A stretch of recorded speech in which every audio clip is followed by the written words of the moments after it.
Hello candidates, I welcome you all to this YouTube channel. और आज की इस वीडियो में हम डिस्कस करेंगे हमारे हाल ही में कंडक्ट हुए CDS 1 2022 के क्वेश्चन पेपर को। और इस क्वेश्चन पेपर में स्पेसिफिकली हम फोकस करेंगे हमारे जीएस सेक्शन पर। जीएस में geography, history, polity, economics, current affairs, इन सारे सेक्शंस को हम डिटेल्ड एक्सप्लेनेशन के साथ यहाँ पर देखेंगे। तो सबसे पहले we will start with geography. और ज्योग्राफी के जितने भी क्वेश्चंस हैं वो 2-3 पार्ट्स में डिटेल्ड एक्सप्लेनेशन के साथ आपको मिलेंगे। तो शुरू करते हैं। और इससे पहले कि हम शुरू करें उससे पहले आप थोड़ा सा मेरे बारे में जान लीजिए। मेरा नाम है भवानी सिंह और मैं दिल्ली यूनिवर्सिटी से ग्रेजुएट हूँ और कुछ 4 साल तक मैंने काम किया है बालो एकेडमी दिल्ली के साथ। और जैसा कि आप सभी जानते हैं कि हम कुछ पेड कोर्सेज भी आपको प्रोवाइड करते हैं। और ये पेड कोर्सेज बेसिकली 2 तरह के हैं, एक 1 मंथ कोर्स है और एक 2 मंथ्स कोर्स है।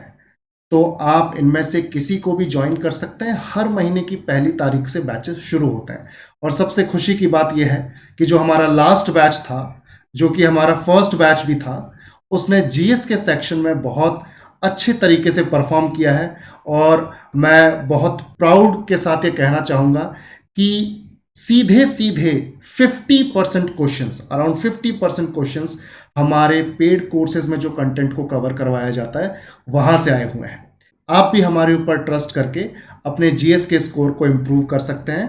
हर महीने की पहली तारीख को कोर्सेज चालू होते हैं। अगर आपको फर्दर डिटेल्स चाहिए तो आप वीडियो को यहीं पॉज करके इस स्लाइड के थ्रू जा सकते हैं, या फिर इस स्लाइड पर दिए गए कॉन्टैक्ट डिटेल्स के थ्रू आप हमसे बात कर सकते हैं, कोर्स के बारे में इंक्वायर कर सकते हैं। तो चलिए अब शुरू करते हैं हमारे आज के ज्योग्राफी के क्वेश्चंस का डिटेल्ड एक्सप्लेनेशन। तो देखिए भाई लोग, हमारे सामने है क्वेश्चन नंबर 4। और question number 4 basically set C का क्वेश्चन नंबर 4 ज्योग्राफी से रिलेटेड है। हम इसको उसी सीक्वेंस में देख रहे हैं। Which of the following variable or variables is or are displayed in population pyramids? 1 age groups, 2 sex indicators bracket में male and female. Select the correct answer using the code given below. Option A 1 only, option B 2 only, option C both 1 and 2, option D neither 1 nor 2। तो हमारे सामने question जो है वो population pyramid के regarding है। तो सबसे पहले तो क्वेश्चन को समझ लेते हैं कि भाई ये पॉपुलेशन पिरामिड है क्या। देखिए, किसी भी इलाके में जो लोग रह रहे होते हैं या जो पॉपुलेशन जो रह रही है, उस पॉपुलेशन के एज सेक्स स्ट्रक्चर को बताने के काम आता है population pyramid. Age sex structure को बताने का मतलब यह है कि भैया उस इलाके में डिफरेंट एज ग्रुप्स में कितनी फीमेल्स हैं और कितने मेल्स हैं, उनके नंबर्स को परसेंटेज में शो किया जाता है। तो अब आपको समझ में आ गया होगा कि पॉपुलेशन पिरामिड का काम किसी इलाके में रह रहे लोगों को इस तरह से स्टडी करना होता है कि डिफरेंट एज ग्रुप्स में पता चल जाए कि भाई कितने मेल्स हैं और कितनी फीमेल्स हैं। और कितने मेल्स हैं कितनी फीमेल्स हैं ये पता चलता है परसेंटेज के फॉर्म में। तो इस तरह से पॉपुलेशन पिरामिड काम करता है। पॉपुलेशन पिरामिड में होता क्या है कि जैसे मान लीजिए ये वाई एक्सिस है और ये अपना एक्स एक्सिस है। वाई एक्सिस पर तो भाई एज ग्रुप्स को शो किया जाता है कि भाई जैसे 0 to 4, 5 to 9, 10 to 14, फिर 15 to 19, 20 से 24। तो ये बेसिकली एज ग्रुप्स हैं। और फिर यहां पर लेफ्ट साइड में तो दिखाया जाता है मेल्स के नंबर को और राइट साइड में दिखाया जाता है फीमेल्स के नंबर को। इधर फीमेल्स इधर मेल्स। और जिस तरह का भी पिरामिड बनता है, जिस तरह का भी पिरामिड का शेप होता है, वो शेप बताता है उस इलाके की पॉपुलेशन के कैरेक्टरिस्टिक्स को। तो इस तरह से हम देख सकते हैं कि पॉपुलेशन पिरामिड में एक तरफ तो एज ग्रुप्स हैं और दूसरी तरफ सेक्स इंडिकेटर्स हैं। इधर मेल इधर फीमेल्स। याद रखिएगा, मेल्स जो हैं वो इस पिरामिड में लेफ्ट साइड होते हैं और फीमेल्स को दिखाया जाता है राइट साइड में। और इन नंबर्स को, मेल्स और फीमेल्स के नंबर को परसेंटेज में शो किया जाता है। तो इस तरीके से अब हम क्वेश्चन को अटेम्प्ट करते हैं कि which of the following variable or variables is or are displayed in population pyramids. तो क्या एज ग्रुप्स को पॉपुलेशन पिरामिड में डिस्प्ले किया जा रहा है? बिल्कुल किया जा रहा है भाई, एज ग्रुप्स को। क्या सेक्स इंडिकेटर्स को यहां पर मेल और फीमेल को यहां पर डिस्प्ले किया जा रहा है? बिल्कुल किया जा रहा है। मेल्स को दिखाया जा रहा है इस पिरामिड में लेफ्ट की तरफ और फीमेल्स को दिखाया जा रहा है राइट की तरफ। तो इस तरीके से 1 भी ठीक, 2 भी ठीक। तो ऑप्शन सी बोथ 1 एंड 2 ये हमारा करेक्ट आंसर है। तो आई होप कि आपको ये समझ में आया हो। चलते हैं क्वेश्चन नंबर 5 की तरफ। तो ये है हमारे सामने क्वेश्चन नंबर 5। फैक्चुअल क्वेश्चन है, एक बार इसको देख लेते हैं और उसके बाद इसको अटेम्प्ट करते हैं। तो देखिए क्वेश्चन बेसिकली मैच करने के लिए आया हुआ है। Match list 1 with list 2 and select the correct answer using the code given below the lists। तो लिस्ट 1 में तो कुछ लेक्स के नाम दिए हुए हैं और लिस्ट 2 में उन स्टेट्स के नाम दिए हुए हैं जहां पर ये लेक्स पाई जाती हैं, जहां पर इनकी लोकेशंस हैं। तो सबसे पहले हम देखते हैं यहां पर कौन कौन सी लेक्स दी हुई हैं। भाई ए में दिया हुआ है कली वैली, बी में दिया हुआ है खजियार लेक, सी में दिया हुआ है खेचीपलरी, डी में दिया हुआ है वेम्बनाड। और इस तरफ स्टेट्स दिए हुए हैं 1 सिक्किम, 2 केरल, 3 हिमाचल प्रदेश एंड 4 तमिलनाडु। तो बेसिकली हमें मैच करना है कि भाई कौन सी लेक कौन से स्टेट को बिलोंग करती है। तो इस क्वेश्चन को आप ऐसे अटेम्प्ट कर सकते हैं। ये वैसे तो फैक्चुअल क्वेश्चन है, अगर आपको पूरी तरह से ये नहीं मालूम तो आप इसको अटेम्प्ट ना ही करें तो ठीक है। अदरवाइज कुछ 1-2 ऑप्शंस को देख के भी आपको कुछ हिंट मिल जाते हैं। देखिए सबसे पहले हम देख लेते हैं कि किस तरह से हमें हिंट्स यहां पर मिल रही हैं। देखिए ये जो वेम्बनाड लेक है ये जनरली हम सभी ने सुनी होती है। वेम्बनाड लेक जो है वो केरल में है। वेम्बनाड लेक जो है वो केरल में है।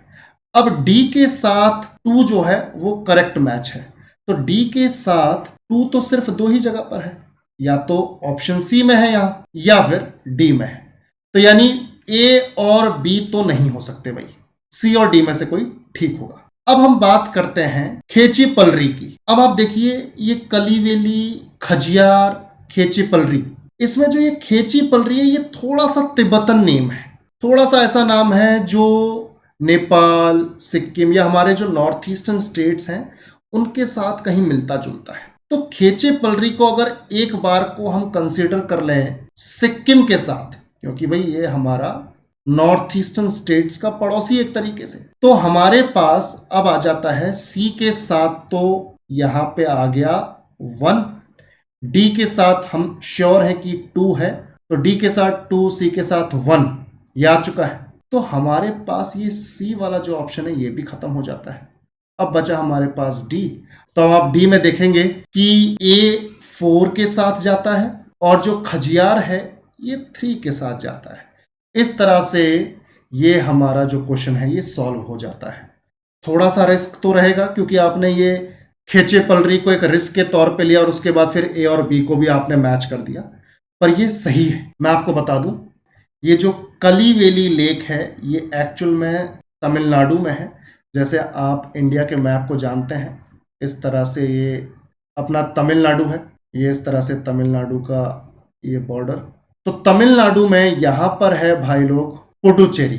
पुडुचेरी के नॉर्थ में 16 किलोमीटर नॉर्थ में बेसिकली यहाँ पर ये लेक है कली वैली। तो आप सब जानते हैं कि तमिलनाडु का जो कोस्ट है उस कोस्ट को हम बोलते हैं कोरोमंडल कोस्ट। तो कोरोमंडल कोस्ट पर कली वैली लेक की लोकेशन है और ये कली वैली लेक बेसिकली एक लगून है। लगून है, लगून का मतलब होता है एक ऐसी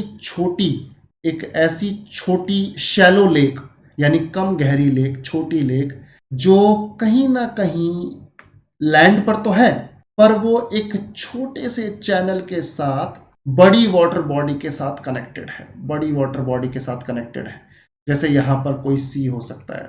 तो अगर ये तमिलनाडु में है और कोरोमंडल कोस्ट पर है तो ऑब्वियस सी बात है इस तरफ है बे ऑफ बंगाल। तो बे ऑफ बंगाल से एक चैनल के थ्रू कनेक्टेड है हमारी कली वैली लेक। और ऐसी लेक जो सी या बड़ी वाटर बॉडी से एक चैनल के थ्रू कनेक्टेड होती है उस लेक को हम कई बार लगून बोल देते हैं। और ऐसी लेक्स का जो पानी होता है वो जनरली सलाइन होता है क्योंकि सी वाटर उसमें मिक्स हो जाता है इस चैनल के थ्रू सी वाटर उसमें मिक्स हो जाता है, तो वो पानी उतना फ्रेश नहीं होता, जनरली सलाइन होता है, खारा पानी होता है। तो भाई कली वैली लेक तमिलनाडु के कोरोमंडल कोस्ट पर भैया, पुडुचेरी के 16 किलोमीटर नॉर्थ में, 16 किलोमीटर्स नॉर्थ में पुडुचेरी के पाई जाती है, तो तमिलनाडु में है। खजियार की अगर बात करें तो आप लोगों ने सुना होगा या फिर आप में से कई लोगों ने प्लान किया होगा कि ये जनरली हमारे नदर्न स्टेट्स में है और पहाड़ी इलाके में पाई जाती है, और पहाड़ी इलाका यहाँ पे सिक्किम के अलावा हिमाचल प्रदेश है। तो खजियार जो है हिमाचल प्रदेश में है। हमारा एक हिमाचल का डिस्ट्रिक्ट है डलहौजी और एक दूसरा डिस्ट्रिक्ट है चंबा। तो चंबा डिस्ट्रिक्ट में है खजियार लेक और टूरिस्ट डेस्टिनेशन है, तो कई लोग वहाँ पे ट्रैकिंग करते हुए पहुँच जाते हैं। तो इस तरह से हम देख सकते हैं कि खजियार जो है वो हिमाचल प्रदेश में एक टूरिस्ट डेस्टिनेशन है। उसके बाद खेचे पलरी, जैसे मैंने आपको बताया कि आप थोड़ा सा रिस्क लेके इसके नाम पर जाते हुए मैच कर सकते हैं इसको सिक्किम के साथ, जो कि सही भी है। सिक्किम की कैपिटल है गंगटोक। भाई सपोज करो ये गंगटोक है, गंगटोक के थोड़ा सा वेस्ट में जाके, थोड़ा सा वेस्ट का मतलब है कि 147 किलोमीटर आप वेस्ट में जाओ सिक्किम में, गंगटोक के 147 किलोमीटर वेस्ट में जाओ तो यहाँ पे आपको ये खेचेपलरी लेक मिलेगी। तो ये सिक्किम में है। और वेम्बनाथ, जैसा कि मैंने आपको बताया कि हमने जनरली इसका नाम सुना होता है, ये केरल में है। और ये लेक 3 इंपॉर्टेंट सिटीज, केरल की 3 इंपॉर्टेंट सिटीज तक एक्सपेंडेड है। पहली सिटी में मार्क कर देता हूं यहाँ पे कोच्चि, जिसे कोचिन भी बोलते हैं।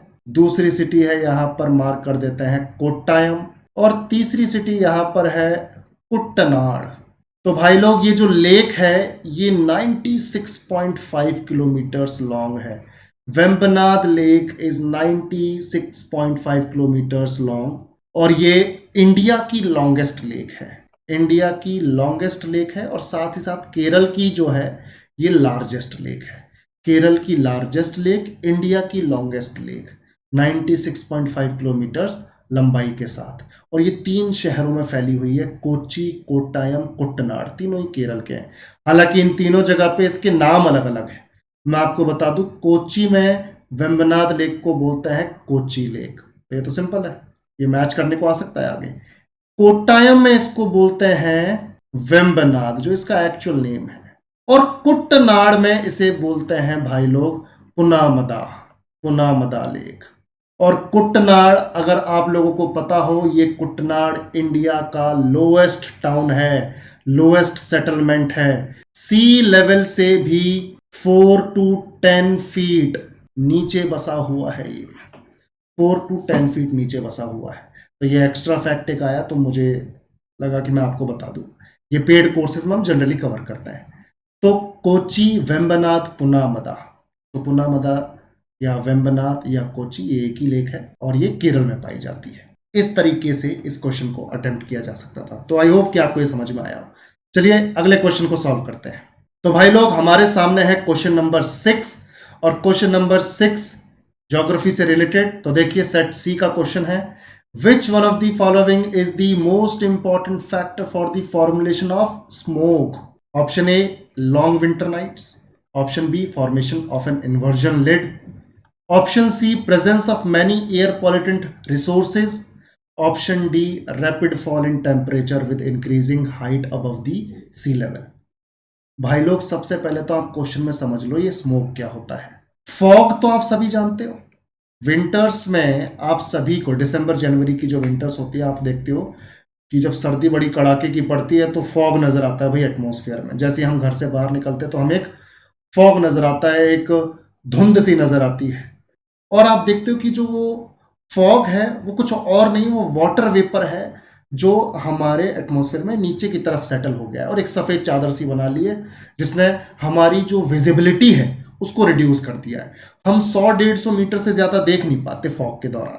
अब इसी फॉग में हम स्मोक को ऐड कर दें। अब आप इसे स्मोक कहो या फिर आप इसे एयर पॉल्यूटेंट्स कहो, एक ही बात है। तो अगर आप फॉग में स्मोक या एयर पॉल्यूटेंट्स को ऐड कर देते हो तो फॉग प्लस स्मोक बन जाता है स्मोक। तो भाई अगर स्मोक ज्यादा है तो स्मॉग ज्यादा बनेगा, अगर स्मोक ज्यादा है तो स्मोक ज्यादा बनेगा, और स्मोक जितना ज्यादा होगा विजिबिलिटी उतनी कम हो जाएगी। तो स्मोक बनाने के लिए क्या जरूरी है? Smoke, air pollutants. तो आप ऑप्शंस देखिए। Option C, presence of many air pollutant resources is the most important factor for the formulation of smoke. तो option C is correct answer. चलिए बढ़ते हैं अगले क्वेश्चन की तरफ। Question number 7। Question number 7 set C का, again geography से related question कहता है, mount Thuillier 642 meters high is an important mountain peak of Andaman and Nicobar Islands. It is located in option A North Andaman, option B Middle Andaman, option C South Andaman and option D Great Nicobar. भाई लोग, आप सभी को मालूम है कि India के पास दो मेजर ग्रुप्स हैं आइलैंड्स के। एक तो लक्षद्वीप है अरेबियन सी में, और एक है अपना Andaman and Nicobar group of island. आप सबको लोकेशंस मालूम है। अगर ये हमारा पेनिनसुलर इंडिया का ये पार्ट है, तो यहाँ पे तो हमारे पास है लक्षद्वीप ग्रुप ऑफ आइलैंड्स। भाई टोटल 36 आइलैंड्स हैं, 11 इनहेबिटेड है, यानी 11 पर आउट ऑफ 36 11 पर लोग बसे हुए हैं, बाकी पर लोग नहीं है, वेजिटेशन और एनिमल्स देखने को मिल जाएंगे। वहीं एक दूसरा ग्रुप है हमारे पास, आप सबने देखा होगा इस तरह से, ये है हमारे पास Andaman and Nicobar group of islands. भाई ऊपर वालों को अंडमान बोलते हैं और नीचे वालों को निकोबार। तो ऊपर अंडमान आइलैंड्स, नीचे निकोबार आइलैंड्स, और ये टोटल 572 आइलैंड्स हैं भाई लोग। और इनमें से सिर्फ 38 आइलैंड्स ऐसे हैं जो इनहेबिटेड हैं, बाकी सारे आइलैंड्स पे लगभग वेजिटेशन और वाइल्ड लाइफ ही देखने को मिलेगी आपको। अब चलो ये तो एक्स्ट्रा बातें हो गई, हम क्वेश्चन पर लौटते हैं कि भाई जो माउंट थोलियर करके एक माउंटेन पीक है अंडमान एंड निकोबार आइलैंड्स में, वो एग्जैक्टली कौन से आइलैंड पर लोकेटेड है। ऑप्शंस आपके सामने हैं, तो मैं आप सभी को बता दूं कि ग्रेट निकोबार ये बिल्कुल करेक्ट आंसर है। अब आप लोग एक बार देख लो लोकेशन और फैक्ट्स जो भी इंपॉर्टेंट है।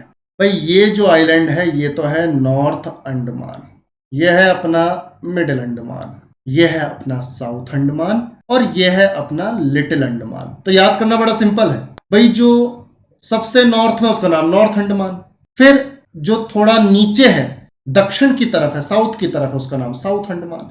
भाई नॉर्थ और साउथ के बीच में एक आइलैंड नजर आ रहा है, तो अगर ये नॉर्थ और साउथ के बीच में है तो इसे क्या बोल दिया, मिडिल अंडमान। तो नॉर्थ साउथ मिडिल, और जो सबसे छोटा नजर आ रहा है भाई इसको हम बोल देते हैं लिटिल अंडमान। तो north Andaman, middle Andaman, south Andaman, little Andaman, rhyme भी कर रहा है तो याद हो जाएगा। निकोबार आइलैंड्स की अगर मैं बात करूं तो भाई लोग ये तो है अपना कार निकोबार, और ये है अपना ग्रेट निकोबार। तो ग्रेट निकोबार पर है माउंट थुलियर, और खास बात यह है कि माउंट थुलियर पूरे अंडमान एंड निकोबार आइलैंड्स की सेकंड हाईएस्ट पीक है। मैं इसको मार्क करके बता देता हूं कि ये है कहां पर। आप लोग ध्यान से देखिए, ग्रेट निकोबार आइलैंड पर ये यहां पर है। तो ये ग्रेट निकोबार पर जो ये छोटी सी ब्लैक डॉट आप देख रहे हैं, यही है माउंट थुलियर, माउंट थुलियर। और ये 642 मीटर हाइट के साथ पूरे अंडमान एंड निकोबार की सेकंड हाईएस्ट पीक है। अब मैं आपको बता दूं कि पूरे अंडमान एंड निकोबार की जो हाईएस्ट पीक है वो कौन सी पीक है। देखिए पूरे अंडमान एंड निकोबार की जो हाईएस्ट पीक है वो नॉर्थ अंडमान आइलैंड पर यहां पर है, यहां पर, और इस पीक का नाम है सैडल पीक। सैडल पीक भाई, माउंट थुलियर तो सेकंड हाईएस्ट हो गई पूरे अंडमान एंड निकोबार ग्रुप की, सैडल पीक वो हाईएस्ट है और ये नॉर्थ अंडमान पर है। तो नॉर्थ अंडमान पर आपको मिलेगी सैडल पीक, और सैडल पीक की जो हाइट है भाई माउंट थुलियर की तो 642 मीटर्स है, तो इससे तो ज्यादा ही होनी चाहिए। तो कहीं पे 882 लिखा हुआ है, कहीं पे 832 लिखा है, कहीं पर 731 है, एनसीईआरटी में 737 मीटर्स है। तो 737 meters high Saddle Peak is the highest mountain peak of Andaman and Nicobar group of islands. Second highest है माउंट थुलियर, वो है ग्रेट निकोबार पर। तो भाई याद रखना, नॉर्थ अंडमान पर सैडल पीक, ग्रेट निकोबार पे माउंट थुलियर। तो ये हमारा क्वेश्चन नंबर 7 हो गया। आगे बढ़ते हैं।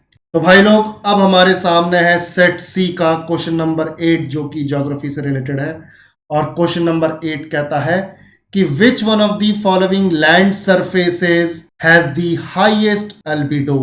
भैया एल्बिडो का मतलब क्या होता है पहले वो समझ लेते हैं, फिर ऑप्शंस की बात करते हैं। एल्बिडो का मतलब क्या होता है, देखिए सपोज कीजिए कि ये हमारे अर्थ का सरफेस है, ये हमने यहां पर एक पेड़ बना दिया, और भाई लोग सपोज करो कि यह है अपना सन। अब सन से आप सबको मालूम है कि डे टाइम में हीट आती है, इसी को हम इंसोलेशन भी बोलते हैं। ये जो हीट है, जितनी भी हीट आ रही है सन से, जितनी भी रेडिएशन आ रही है, तो सपोज करते हैं कि सन से जो ये हीट निकल रही है, जो इंसोलेशन आ रहा है, ये 100% है, जितनी भी आ रही है वो 100% है। जैसे ये हमारे एटमॉस्फेयर में, सपोज कीजिए हमारा एटमॉस्फेयर है, हमारे एटमॉस्फेयर में एंटर करती है, तो 100% हीट जो है अब वो कहीं पर स्कैटर हो जाती है, ठीक है, कहीं पर एब्जॉर्ब होने लगती है, कहीं पर रिफ्लेक्ट होने लगती है। तो बेसिक बात यह है कि जो 100% हीट सन से निकली थी वो 100% के फॉर्म में अर्थ तक नहीं पहुंच रही, कुछ एटमॉस्फेयर में आते ही स्कैटर, एब्जॉर्ब या रिफ्लेक्ट हो गई। अब जो कुछ पहुंची, सपोज कीजिए कि 40% जो है हीट वो यहां अर्थ तक पहुंची, ये अर्थ तक पहुंचकर फिर ये अर्थ के सरफेस से रिफ्लेक्ट होती है।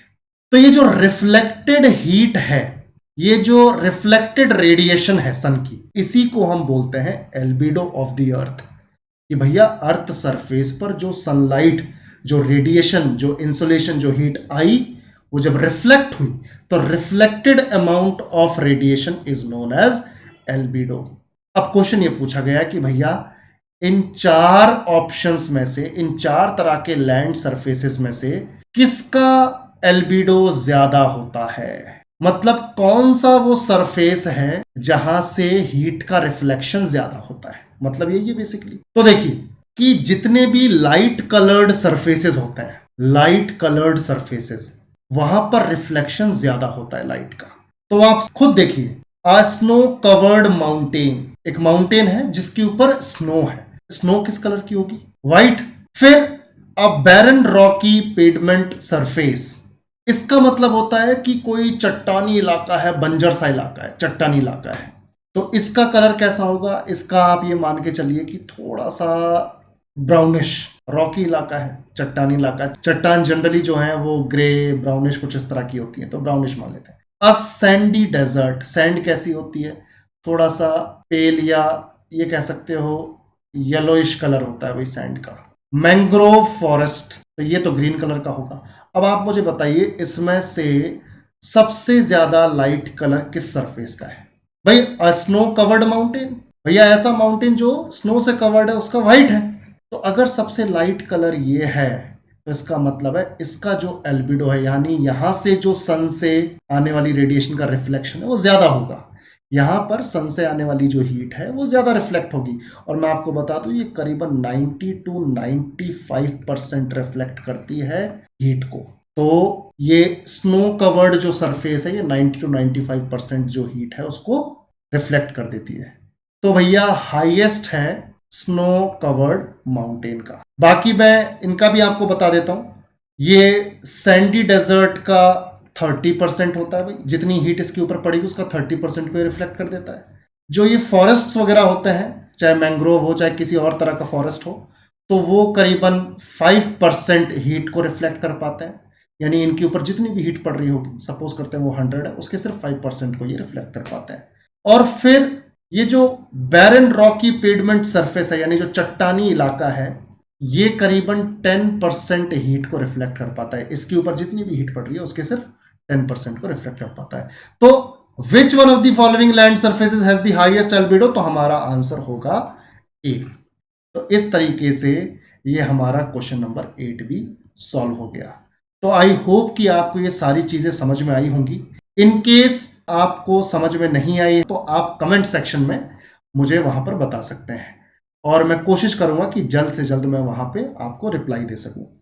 तो अगर आपको ये वीडियो पसंद आई है तो आप प्लीज इस वीडियो को लाइक करें, इस चैनल को सब्सक्राइब करें, और अब से रेगुलर वीडियोस आपके सामने आएंगी, क्योंकि हमें डिटेल्ड एनालिसिस बहुत जल्दी आपके सामने रखना है, ताकि आपको एक आइडिया हो कि आपने जो पेपर दिया है वो किस तरह का स्कोर आप उसमें लेने वाले हो, या किस तरह से उसको अटेम्प्ट किया जा सकता था, ताकि आप अगर फ्यूचर में भी ऐसे ही किसी पेपर को अटेम्प्ट करेंगे तो आपको एक अच्छा खासा आइडिया हो जाए।